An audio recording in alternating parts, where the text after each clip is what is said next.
The Quick and the Dead Publishing presents the Thucydides Galactic Imperial Military High School Detective and Mystery Club, with a space dog. Written by Jamin Edward Bassett, edited by Jenna D. Clark. Read by the author. All About Author section and acknowledgments have been moved to the end of the audiobook version. You're welcome. Prologue: Matter, Form, and Power. There was very little new to smell for the past few days, till the introduction of two unfamiliar scents was something worth noting.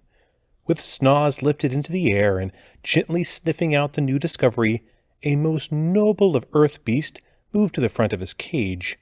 His majestic brown, black, and white fur was barely able to contain his raw animal physique as he peeked out from between the laser grating that made up his door.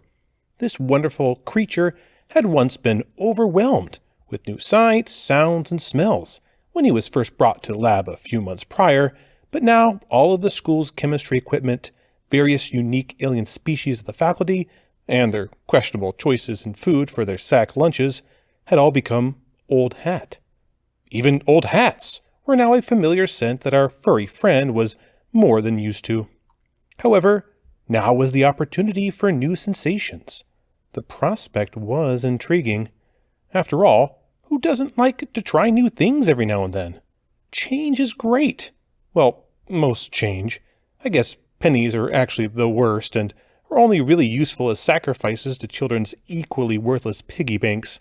However, low utility coinage aside, something unexpected and new is usually a welcomed opportunity. The first smell was that of a person. Of that our fuzzy prologue protagonist was quite certain, but it didn't give off the same sense as the other faculty members. He had smelled Nippons, Hangouks, Zongos, chimpanzees, and mustached puffbirds, but this was distinctly different from all of those. Okay, maybe those last two were not faculty members, but with the way science is progressing these days, they could have been teaching assistants. No, this new aroma was not alone, as two more concoctions of smells, one familiar and one altogether new, filled the beast's nostrils. While familiar can also be a good thing, in this instance the overwhelming pungency of the new scent made thinking of anything else quite difficult. It smelt of deceitful sweetness, a kind of bitterness hidden from a first sniff, not too dissimilar from putting on body spray instead of taking a shower before school. You filthy animal. And this is coming from an actually filthy animal. However, this scent was not animal in nature. It was chemical, sterile, and clinical in its purity, and stark in its purpose. This was made for something, but what that was could not be determined. I mean, this is a highly intelligent, genetically engineered space dog, but he is no scientist. Oh yeah, the point of view for this chapter is a dog. I thought the name of the book gave it away already. I think you're missing the big picture here. Whatever he is smelling, it's up to no good. The space dog tried his hardest to contort his neck and get some kind of visual confirmation to go along with his olfactory ones, but no such luck. Despite the open setup of the laboratory, with no walls or doors to obscure things, he was unable to successfully turn his head to the right. It would only be a few hours later that he realized it was because he was standing on his own long floppy ear. Okay, maybe the highly intelligent part was a bit of an exaggeration, but the genetically engineered dog part is true for sure. The whole school had been in a flurry of activity for the past few weeks, getting ready for the grand reopening of the newly renovated military academy, so late-night meetings were not an uncommon occurrence. But something about this combination of mysterious bittersweet smells and hushed tones made the canine feel uneasy. Nothing good comes from late-night rendezvous in a school laboratory, he reasoned to himself. I have no idea where he learned the word rendezvous from, but he was right. Kids, good things rarely happen at a school laboratory during the day, so I'm pretty sure you want to stay away from them late at night. Unless that bittersweet smell is dark chocolate cookies. Doubtful, but possible. Regardless, he would not have too much time to ponder what kind of crazy schemes were being cooked up by shifty shapes in the dead of night in the military school laboratory, because it was only 2 more days until the start of the school year. That meant he would finally be finding a loving home with a group of freshmen. I wonder what they'll be like, he thought to himself. No doubt ladies and gentlemen of the highest caliber. Unlikely, but who's to say? Maybe these teenagers might surprise you. And not in a jump out from behind a door and scare you kind of surprise. The good kind of surprise. That some young people are more than capable of doing if given the chance. Maybe someone like you.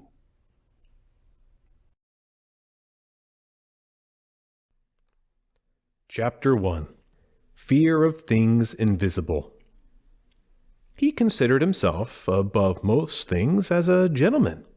Not that he owned land, or that he was some kind of chivalrous knight that helped out damsels and dukes alike. Indeed, Francis Roger did not know what a damsel or a duke even was. After all, he had never had to study Earth history before today. Rather, he knew that there was a standard of conduct that young men were held to, and that his family's legacy, both the big and little L kind, meant that he would have to not only meet those standards, but exceed them. A single groggy eye opened as Francis laid on his stomach, head turned to his right side. There it was, a single black birthmark at the base of his thumb. The source of both his pride and dread accumulated into a circle less than half an inch in diameter for all the world to see. He turned his head to the left, almost instinctively, to change his train of thought, but he was unable to escape it. His left thumb also bore the birthmark, a much more daunting proposition, but he had resigned himself to his fate long ago. For the people of Nippon, family and legacy are everything, but for those who are blessed with a legacy, much was expected of them. Francis looked at his clock, hoping by some miracle that the numbers would read 3 a.m., and another round of sweet dreams was ahead of him. Rather, they seemed to mock him with the cruel omen of 6:45, and the realization that 15 minutes would never be satisfying enough to risk being late on the first day of school. Francis was considerate like that, but not out of some sense of work ethic that would be beaten into him by the military a few years later, but rather out of respect for his mother. Josephina was a stern woman. Stern is just a funny word that mommies use when they want to be mean with love. But not out of a lack of compassion for her son. She too knew the implications of an ambilegacy, and would see that such standards were not only met, but exceeded. Such was the duty of a Nippon mother. Francis pulled both arms under himself and weakly pushed in vain as a way to get out of bed. The best he could do was slouch to the right, and then gravity and the edge of his bed did the work for him. After checking his face for bruising in the mirror, Francis ran his fingers through his light brown hair and swept a handful of it from covering his green-blue eyes. He thought the same thing that every young man has ever thought on the first day of school.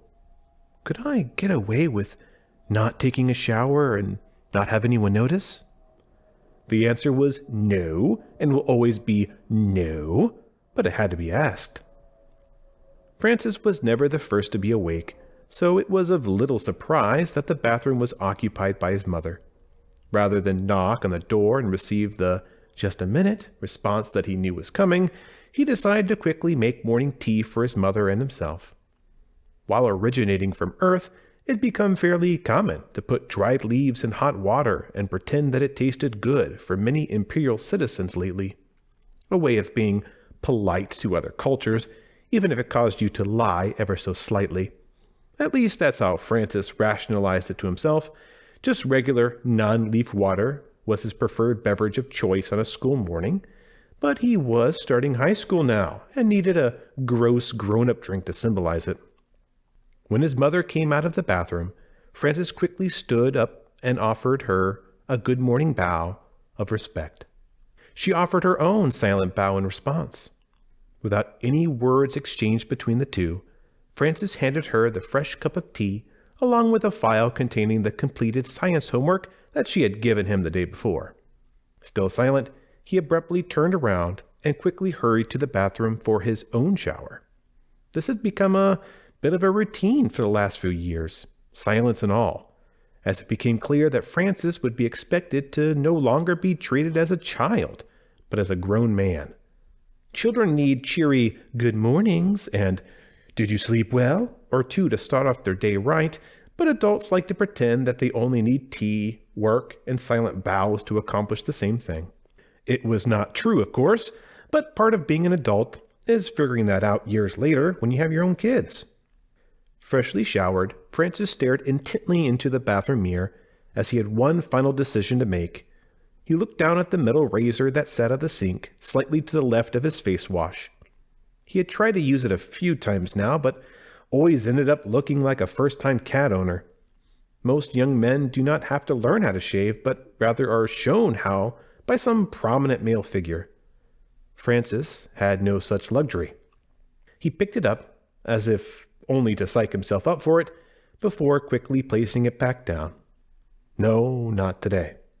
He would be sporting a peach fuzz chin for the first day of school. With his gray and black military-style school uniform snugly in place, Francis grabbed his backpack and started out the door when a soft ahem cough caused him to stop in his tracks. Turning around, his mother reached up and softly touched Francis's shaggy hair. "He would be very proud of you. You know that, right?" Rather than respond verbally, Francis softly nodded his head.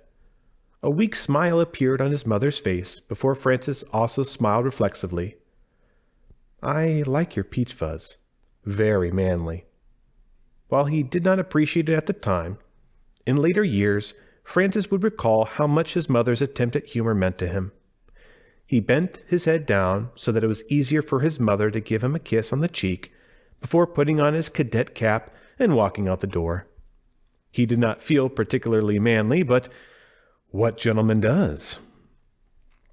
Despite having grown up on the Imperial capital planet of Chigu, Francis was still always surprised to see so many pinks and purples adorn the buildings, advertisements, and banners strewn across the city. He did not mind too much, as it was better than the red he was used to seeing every day back at home. Even the high school itself was a pink brick building modeled off of architecture from Earth history, but there were red streamers strewn about representing the Royal Imperial Guards and the Navigation Corps. While the sight of them was a great comfort or pride for most students, Francis had more reservations about them, given his circumstances. And what circumstances are those? Well, aren't you nosy? Be patient. He is bound to tell someone sometime, and you have the luxury of being able to listen in. The Thucydides Galactic Imperial Military High School welcomes freshmen, exclaimed the massive banner running across the front gate of the campus. Thucydides? What are with these crazy human names? Francis thought to himself. Not that the name mattered too much, nor did the banner's message. Francis did not feel so welcome that day, as his height gave away his Nippon lineage. The glares he got from a few of the other students was a grim reminder that, no, he was in fact not welcome most places he went. After finding out that he does not even have to compete for his choice in military corps assignment, his peers would be even less inclined to be his friend. Do you blame them? Francis didn't.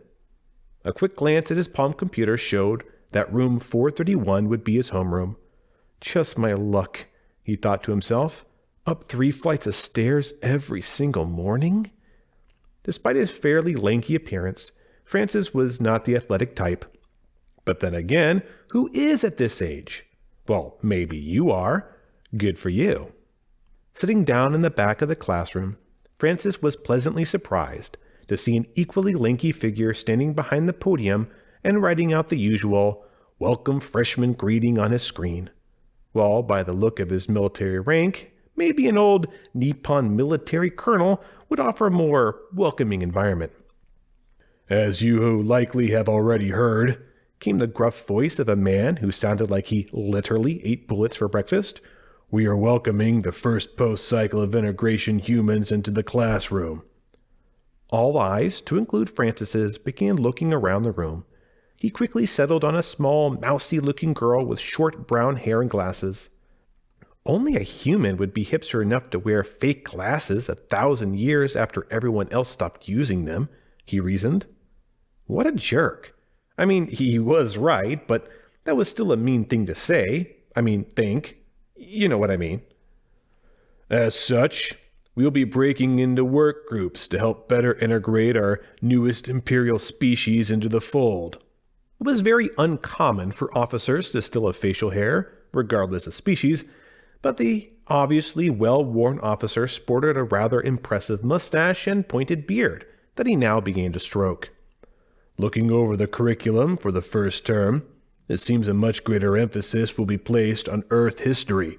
Therefore, I'll be assigning each of you a historic pre-space age nation to research and present your findings at the end of this quarter. The moans of disappointment that you would expect from such a request were not forthcoming. After all, the military cadets here were a little too disciplined for that. However, the look of discontent were plainly visible on some of the students' faces, kind of like how you looked when your teacher assigned you this book for summer reading. Clock's ticking, summer's almost over, and you're still in chapter 1.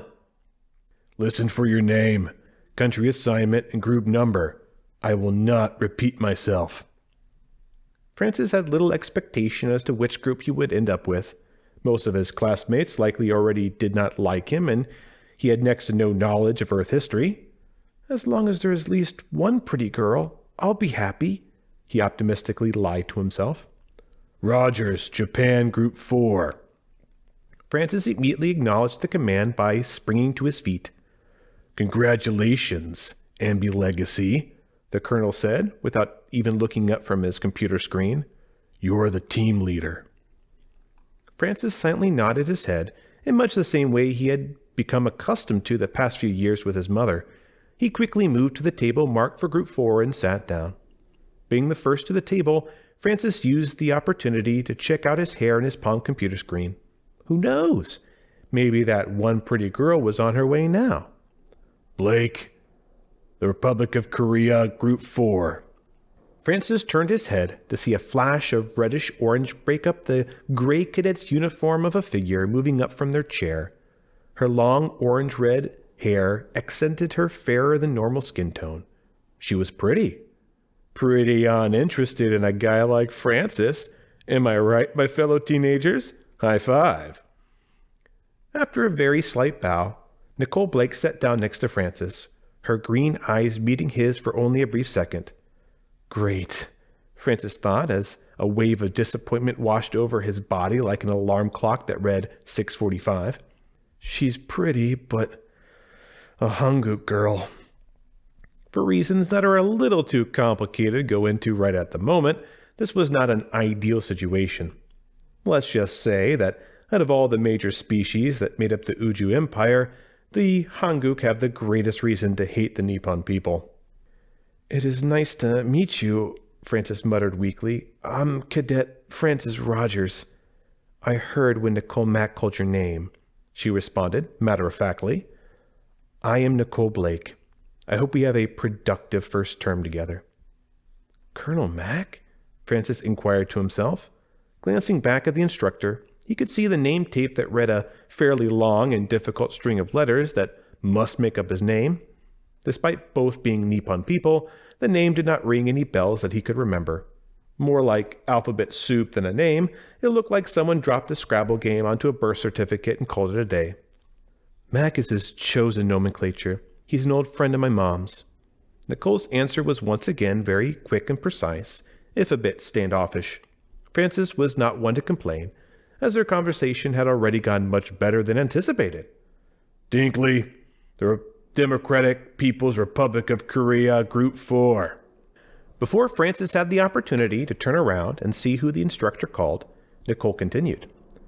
She is a teacher here as well, but in a different class. As you can imagine, nepotism is highly frowned upon in the military. Francis nodded his head like he agreed, but given his special treatment solely because of who his father was, His gesture was a little hollow, but as long as she did not know that, then Francis was in the clear. Unless it is for an ambi-legacy like you. Right, team captain? Crap. Yeah, crap is right. And she saw you were full of it. Hello, I'm Cadet Karel Dinkley. The fairly stern voice came from a familiar, mousy brown-haired human girl. May I sit down? Yes, you should, Nichol answered, while her team captain searched for the appropriate words to say, but failed. Cadet Nichol Blake. I'm Francis Rogers, and it's nice to meet you. Yeah, smooth one, Francis. He offered a hand to shake, as he learned was the Earth custom, but no hand was offered in return, as Karel sat down abruptly. We just need to wait for one more person, and then we should have a full team, Francis said, trying to quickly move on from the awkwardness of the unreturned handshake. Little did he know, he would have flashbacks to this uncomfortableness for years to come, usually at midnight when trying to fall asleep. Jones, People's Republic of China, Group 4. Francis looked over his shoulder, but no movement came. Jones. Still nothing. Okay, moving on. Colonel Mack sounded both annoyed and not surprised. Francis tried not to read into this any more than he had to, and decided to continue talking to his group. Since Karel is the human of the group, maybe we should have her tell us something about the countries we were assigned, Francis offered, trying his best to sound like a team leader. Do you know the history of every state that ever existed for your people? Came the quick, not-so-mousy reply. I guess not. Sorry. Francis felt he was making a bad first impression, and he certainly was, but he would later learn that it happens to most people. Maybe we should look up some basic information about them now and go into specifics later? While a fairly obvious solution, he was earning bonus points for quickly moving on. Before the girls had an opportunity to respond, Colonel Mack began addressing the whole class once again. Today is going to be a busy day, he said in a tone reflecting the dozens of times he had to give the same speech.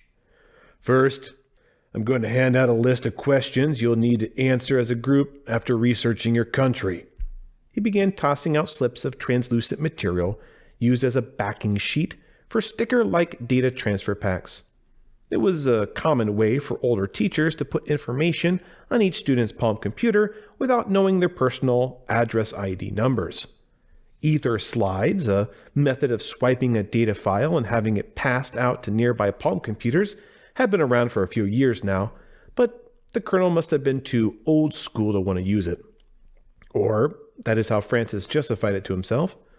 While the students began peeling the transfer packs and sticking them to their Palm computers for upload, their instructor continued his speech. Second, we'll need to head to the auditorium for a welcoming speech by Principal Hobbs. For a second, Francis could feel his body react to the principal's name, but had no idea why. Friend of Dad's, perhaps? Finally, we'll head over to the animal armory, so you can pick out a group companion that you'll be required to raise and train over the course of the term. Suddenly, his tone became a little more serious, as his eyes quickly scanned the room. You'll be the first graduating class of the newly integrated empire. Do not screw this up. At that moment, a flash of gray and yellow burst into the room. Cadet Kenny Jones, reporting for duty.